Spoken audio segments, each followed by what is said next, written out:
GST பார்த்திங்கன்னா government வந்து ஸ்லாப்ஸை வந்து மாற்றிருக்காங்க.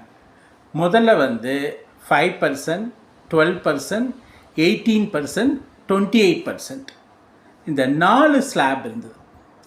அதை இப்போது சேஞ்ச் பண்ணி 5%, 18%ன்னு மாற்றிருக்காங்க. ஸோ இது வந்து இம்ப்ளிமெண்ட் ஆகிடுச்சு, நடைமுறைக்கு வந்துடுச்சு.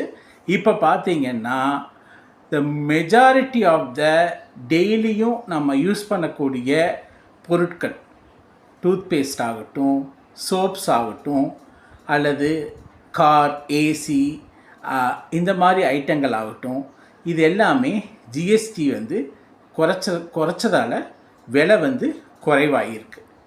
இதில் பார்த்திங்கன்னா டெய்லி யூஸ் பண்ணக்கூடிய இந்த சோப், அப்புறம் வந்து டிட்டர்ஜென்ட்ஸ், அப்புறம் வந்து டூத்பேஸ்ட், மாவு, இதெல்லாம் வந்து 5%ஆக ஆக்கியிருக்காங்க.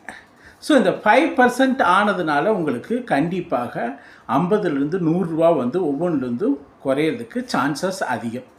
ஸோ இந்த ஜிஎஸ்டியை வந்து 12%லேருந்து 5% ஆக்குனதுனால வந்து நிறைய பொருட்களுடைய ரேட் வந்து மாறி இருக்குது.